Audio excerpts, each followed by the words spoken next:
నమస్తే, టేస్టీ వంటలకి స్వాగతం.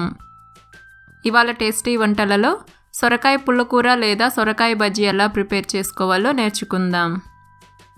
సరే, మరి దీనికి కావాల్సిన పదార్థాలు ఏంటో చూసేద్దామా. 1/2 కిలో సొరకాయ. సొరకాయకు పైన చెక్కు తీసి ఇక్కడ చూపిస్తున్న విధంగా చిన్న ముక్కలుగా కట్ చేసి పెట్టుకోవాలి. 1 పెద్ద సైజు ఉల్లిపాయ, 2 మీడియం సైజు టమోటోలు, 10 లేదా 12 పచ్చిమిర్చి, చింతపండును మీడియం సైజు లెమన్ అంతా తీసుకోండి. 1/2 స్పూన్ ఆవాలు, 1/2 స్పూన్ జీలకర్ర, 1 స్పూన్ మినప్పప్పు, 1 స్పూన్ శనగపప్పు, 1/2 స్పూన్ పసుపు, 5 లేదా 6 వెల్లుల్లి రెబ్బలు, కరివేపాకు, సాల్ట్ రుచికి సరిపడా అండ్ 2 లేదా 3 స్పూన్లు వంట నూనె. ఇప్పుడు సొరకాయ పుల్లకూర తయారీ విధానం చూద్దాం. ప్రెషర్ కుక్కర్లో కట్ చేసుకున్న సొరకాయ ముక్కలు వేసుకోవాలి. ఇప్పుడు సగం ఉల్లిపాయని కట్ చేసి వేసుకోండి. మిగతా సగం ఉల్లిపాయను పోపులో వేసుకుంటామండి. అలాగే కట్ చేసుకున్న టమోటో ముక్కలు, చింతపండు, పసుపు, రుచికి సరిపడా సాల్ట్, 1/2 గ్లాస్ వాటర్, అలాగే కట్ చేసుకున్న పచ్చిమిర్చి వేసి కుక్కర్ మూత పెట్టి స్టవ్ ఆన్ చేసి కుక్కర్ని స్టవ్ మీద ఉంచి 5 లేదా 6 విజిల్ వచ్చే వరకు ఉడికించుకోవాలి. ప్రెషర్ అంతా పోయాక మూత తీసి చూద్దాం.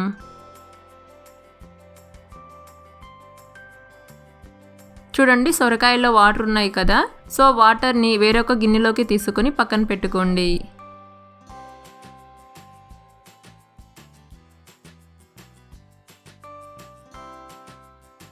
ఇప్పుడు గుత్తికర్రతో బాగా మెత్తగా ఎనుపుకోవాలి. మనం వాటర్ వంపేసాం కదా, సో ఎనుపుకోవడానికి ఈజీగా ఉంటుంది, అలాగే త్వరగా మెదుగుతుంది. లేతగా ఉన్న సొరకాయని తీసుకోండి, కర్రీ చాలా టేస్టీగా ఉంటుంది, అలాగే సొరకాయ కూడా త్వరగా ఉడుకుతుంది. చూడండి, ఈ విధంగా బాగా మెత్తగా ఎనుపుకోవాలి. ఇప్పుడు పోపు పెట్టుకోవడం చూద్దాం. ప్యాన్లో ఆయిల్ వేసి వేడి చేసుకోండి. ఆయిల్ వేడయ్యాక ఆవాలు, జీలకర్ర, మినప్పప్పు, శనగపప్పు వేసి లో ఫ్లేమ్లో కలుపుతూ దోరగా వేయించుకోవాలి. చూడండి, అన్నీ దోరగా వేగాయి. ఇప్పుడు కచ్చాపచ్చాగా దంచుకున్న వెల్లుల్లి రెబ్బలు, కరివేపాకు వేసి కాసేపు వేయించుకోవాలి. నేను ఇక్కడ ఎండుమిర్చి యాడ్ చేయలేదండి, మీకు కావాలంటే ఎండుమిర్చిని తుంచి వేసుకోవచ్చు. చూడండి, అన్నీ చక్కగా వేగాయి. ఇప్పుడు మిగతా సగం ఉల్లిపాయను సన్నగా పొడవుగా కట్ చేసి వేసి ఉల్లిపాయ ముక్కలు మెత్తగా అయ్యే వరకు లో ఫ్లేమ్లో వేయించుకోవాలి.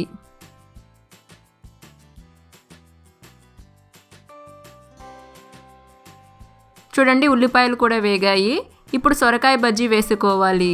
అలాగే మనం పక్కన పెట్టుకున్న సొరకాయ వాటర్ ఉన్నాయి కదండి, వాటిని కుక్కర్లో వేసి తిప్పి ప్యాన్లో వేసుకోండి.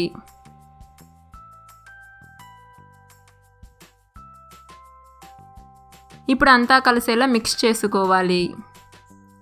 ఈ సొరకాయ బజ్జీ వైట్ రైస్లోకి అలాగే రాగి సంగటిలోకి చాలా టేస్టీగా ఉంటుందండి. చూడండి, పోపు సొరకాయ బజ్జీ అంతా కలిసింది. ఇప్పుడు టేస్ట్ చూసి సరిపోకుంటే సాల్ట్ యాడ్ చేసి మిక్స్ చేసుకోవాలి.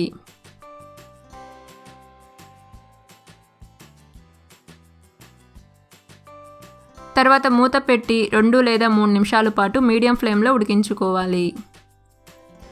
3 నిమిషాల తర్వాత మూత తీసి అంతా కలుపుకోవాలి. ఇలా కాసేపు మూత పెట్టి ఉడికించుకుంటే పోపు కర్రీకి పట్టి మనం కర్రీ తినేటప్పుడు టేస్ట్ చాలా బాగుంటుంది. కర్రీ రెడీ అయిందండి, వేడివేడిగా సర్వ్ చేసుకోండి. చూసారు కదండి, ఎంతో సింపుల్ అండ్ టేస్టీ సొరకాయ బజ్జీ లేదా సొరకాయ పుల్లకూరను ఎలా ప్రిపేర్ చేసుకున్నామో.